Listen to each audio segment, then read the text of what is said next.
Next जो पूछने जा hi people, hello and welcome back again to my channel Shalini on loop. तो जैसा कि आप लोगों को टाइटल से पता चल गया होगा, आज का जो वीडियो होने वाला है वो होने वाला है मिसकंसेप्शन अबाउट ऑर्थोडोंटिक ट्रीटमेंट। तो जब हम खुद अपनी ट्रीटमेंट के लिए जा रहे थे तो मेरे दिमाग में भी ऐसे कई सारे क्वेश्चंस थे जिनका आंसर किसी के पास नहीं था। बहुत सारे मिसकंसेप्शंस थे, बहुत सारी सुनी सुनाई बातें थी और हम बिल्कुल डिसाइड नहीं कर पा रहे थे कि हमको ये ट्रीटमेंट कराना चाहिए या नहीं कराना चाहिए। तो फिर हमने अपने एक जानने वाले फ्रेंड से इस बारे में बात करी जिसका ऑलरेडी एक ऑर्थोडोंटिक ट्रीटमेंट हो चुका था। उसके बाद काफ़ी सारी चीज़ें जो थी वो क्लियर हुई और हम फिर अपना ट्रीटमेंट करा पाए। तो जो ये सुनी सुनाई बातें होती हैं और ये जो मिसकंसेप्शंस होते हैं उनको दूर करने के लिए आज ये वीडियो हम आपके लिए लेकर आए हैं। वीडियो को एंड तक ज़रूर देखिएगा। जो लोग भी ऑर्थोडोंटिक ट्रीटमेंट के लिए जाने वाले हैं या सोच रहे हैं उनको बहुत हेल्प मिलने वाली है इस वीडियो से। तो चलिए बिना टाइम वेस्ट किए शुरू करते हैं आज का वीडियो।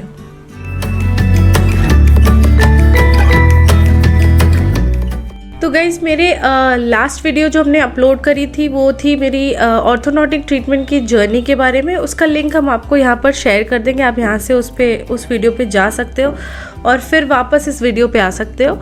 तो उस वीडियो में भी कमेंट्स में बहुत सारे क्वेश्चंस आए थे जो बहुत कॉमन थे, जिसका मिसकंसेप्शन हमको खुद भी था।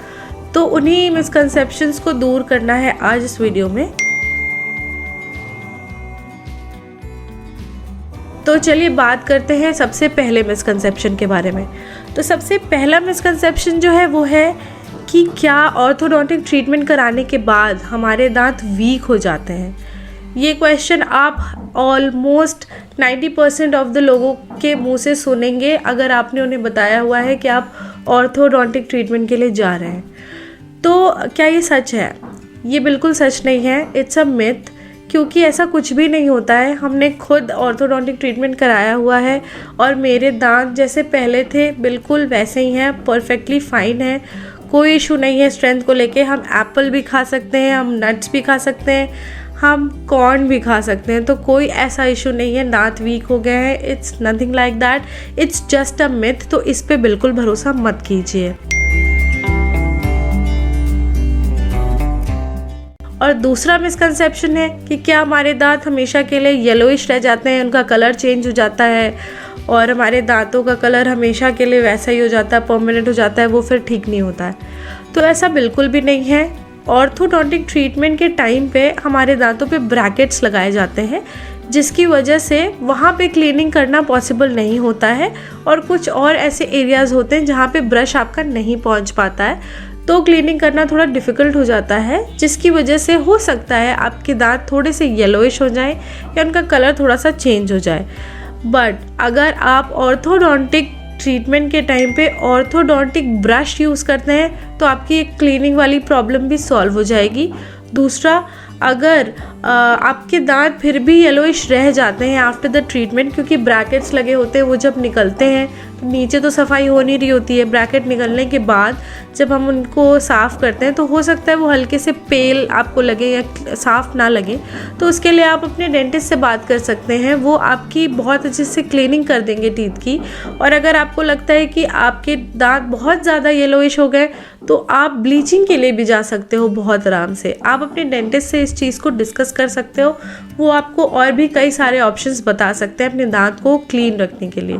तो ऐसा कुछ भी नहीं है दांत साफ़ नहीं हो पाते हैं, पेल हो जाते हैं, येलोइश रह जाते हैं, ऐसा कुछ भी नहीं है। ट्रीटमेंट के टाइम पे अगर कुछ चेंजेस आते भी हैं तो ट्रीटमेंट के बाद वो सारी चीज़ें सही हो जाती हैं, नॉर्मल हो जाती हैं। तो ये भी एक मिथ है, एक मिसकंसेप्शन है। Do not trust this.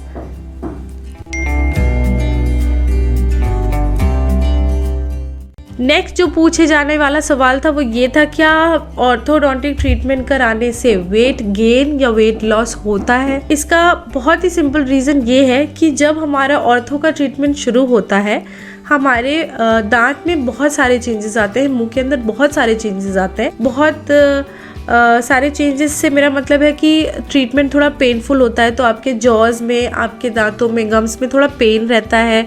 और जो एप्लीकेटर्स आपके मुंह के अंदर लगाए जाते हैं, जो ब्रैकेट्स और वायर वगैरह लगाई जाती है, उसकी वजह से हो सकता है कि थोड़ी बहुत आपका कहीं पे स्किन जो है मुंह के अंदर की वो छिल जाती है। तो उसकी वजह से क्या होता है, हमारी डाइट में बहुत ज़्यादा चेंज आता है। चेंज ऐसे आता है कि हम लोग बहुत ज़्यादा हार्ड चीज़ें नहीं खा सकते क्योंकि वो मना होती है, ताकि हमारे ब्रैकेट ना निकल जाए। दूसरा, बहुत ज़्यादा पेन होता है तो हम लोग ऐसी चीज़ नहीं चबाना चाहते जो बहुत हार्ड हो और वो पेन को बढ़ा दे। तो हम क्या प्रेफर करते हैं, लिक्विड डाइट या फिर खिचड़ी वगैरह जैसे लाइट खाना जो ईजिली च्यू हो जाए और हम लोग को ज़्यादा पेन ना हो। तो जब आपकी डाइट में थोड़ा सा चेंज आता है तो आपकी बॉडी पे भी उसका इफेक्ट दिखता है। अगर आपने खाना अपना बिल्कुल चेंज कर दिया तो हो सकता है आप थोड़े से किलोज लूज़ कर लो।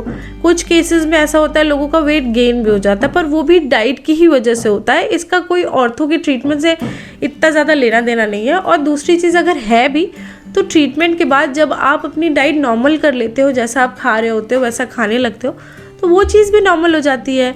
और ऑर्थोडोंटिक ट्रीटमेंट में ऐसा नहीं है कि आपको जब तक ट्रीटमेंट है तब तक पेन रहता है। स्टार्टिंग के टाइम पे आपको थोड़ा पेन रहता है क्योंकि हम उस प्रोसेस में नए होते हैं, तो हमें पेन का एक्सपीरियंस ज़्यादा होता है। जैसे जैसे हम टाइम के साथ उस प्रोसेस में आगे बढ़ते जाते हैं, उस यूज टू होती जाती है वो चीज़ें, तो हम लोग फिर वापस से अपनी नॉर्मल डाइट खाने लग जाते हैं। ऐसा कोई भी इशू नहीं है कि हमारे दांतों के साथ इतनी सारी प्रॉब्लम हो जाती है। ऑर्थोडोंटिक ट्रीटमेंट, जो ट्रीटमेंट हमारे भले के लिए बनी है, वो इतना ज़्यादा नुकसान तो आई गेस नहीं कर सकती।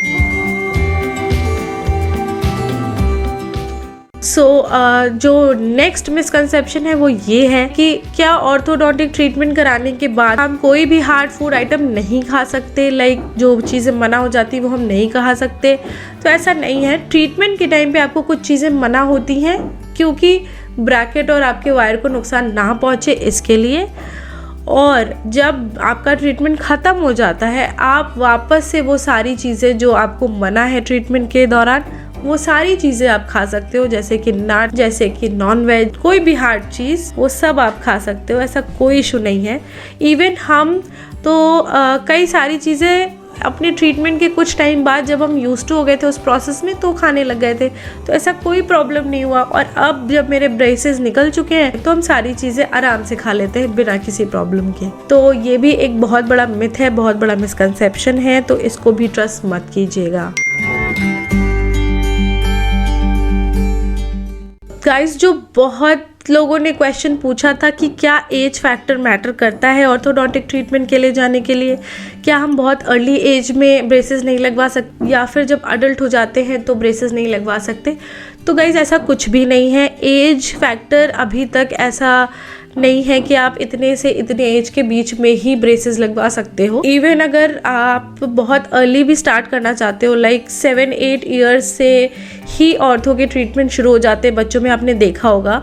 और this treatment can go to like, अगर कोई बंदा 40s में भी है अपने या 50s में भी है तो भी वो करा सकता है, अनलेस उसको कोई और इशू हो। वो आपके डेंटिस्ट आपको बता देंगे आप कितने एज तक ये ट्रीटमेंट करा सकते हो। तो एज बैरियर ऐसा कुछ है नहीं इसमें बहुत ज़्यादा कि आप नहीं करा सकते। और अगर आपको लगता भी है कि एज बैरियर या एज का कुछ इशू होगा तो आप एक बार एटलीस्ट विजिट कर सकते हो अपने डेंटिस्ट के पास, ताकि वो बेहतर तरीके से आपको गाइड कर पाएँ। अगर आप खुद कराना चाहते हो या आप किसी को सजेस्ट करना चाहते हो तो एक बार अपने डेंटिस्ट से बात करने की ज़रूर आपको ज़रूरत है, आपको बात कर लेनी चाहिए, ताकि ये आपका जो मिसकंसेप्शन है एज से रिलेटेड ये दूर हो जाए। देन क्या मिसकंसेप्शन है? देन मिसकंसेप्शन ये है कि अगर हमने ट्रीटमेंट करा लिया तो उसके बाद जब ब्रेसेस निकल जाते हैं तो हमारे दांत वापस से उसी पोजीशन में आ जाते हैं। ये उस केस में पॉसिबल है जब आपने रिटेनर्स नहीं पहना हुआ है, रिटेनर्स आपने यूज़ नहीं करा है जितने टाइम के लिए आपको सजेस्ट किया गया है, तो ऐसा होने के chances, I am sorry background में बहुत आवाज़ आ रही है, कुछ काम चल रहा है पीछे, तो प्लीज़ उसको इग्नोर कीजिएगा। अगर आपने सजेस्टेड टाइम तक रिटेनर्स नहीं पहने तो आपके दांत थोड़े से आगे पीछे आने के चांसेस हैं, बट अगर आपने सजेस्टेड टाइम तक रिटेनर्स पहने हैं ट्रीटमेंट के बाद अपने, जबकि उसका टाइमिंग एटलीस्ट 2 इयर्स होता है मिनिमम, मैक्सिमम वो आपके डेंटिस्ट आपको बताएंगे कि आपके ट्रीटमेंट में कितने टाइम तक आपको रिटेनर्स पहनने हैं। तो रिटेनर्स पहनने से ये होता है कि हमारे दांतों को और ज़्यादा लाइफ मिल जाती है, ताकि वो इधर उधर की मूवमेंट ना करे, क्योंकि जैसे कि हमारी मसल में मेमोरी होती है वैसे ही हमारे दांतों पे की भी मेमोरी होती है। वो वापस से अगर उन पे ध्यान ना दिया जाए तो वापस से उसी पोजीशन में जा सकते हैं जहाँ पे वो ट्रीटमेंट के पहले थे। तो इसके लिए आपको रिटेनर्स पहनने के लिए बोला जाता है। जितने टाइम के लिए बोला जाए उतने टाइम तक उसको ज़रूर पहनिए। इससे आपका जो ट्रीटमेंट है वो काफ़ी लॉन्ग लास्टिंग रहेगा और आपको काफ़ी अच्छा इफेक्ट मिलेगा। ये एक मिथ नहीं है, पार्शियली ये करेक्ट भी है, पार्शियली ये गलत भी है, क्योंकि रिटेनर्स का बहुत इंपॉर्टेंट रोल है। तो अपने रिटेनर्स पहनना मत भूलिएगा। और जिन लोगों को भी डाउट है कि इस ट्रीटमेंट के लिए जाना चाहिए या नहीं जाना चाहिए, ऑफ कोर्स जाना चाहिए। हम खुद इस ट्रीटमेंट के लिए गए हैं और आप देख सकते हैं कितना ज़्यादा चेंज है। और आपके कोई जानने में है जिनको इस ट्रीटमेंट के लिए जाना है बट कुछ मिसकंसेप्शंस की वजह से वो नहीं जा रहे हैं, तो ये वीडियो उनके लिए है। इस वीडियो को उन तक ज़रूर पहुँचाइएगा। तो चलिए आज का ये वीडियो यहीं पर एंड करते हैं। आई होप जो भी मिसकंसेप्शन, जो भी डाउट्स है वो हम क्लियर कर पाए होंगे।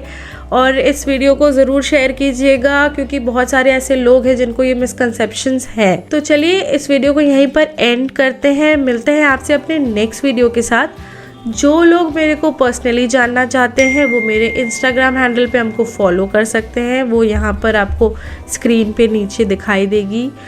और जो लोग अपने रिव्यूज़ देना चाहते हैं, अपने व्यूज़ शेयर करना चाहते हैं, या आने वाले वीडियोस के बारे में अपडेट जानना चाहते हैं, या थोड़ी बहुत बातचीत करना चाहते हैं, वो टेलीग्राम पे द फ्लॉसम स्क्वाड ज्वाइन कर सकते हैं।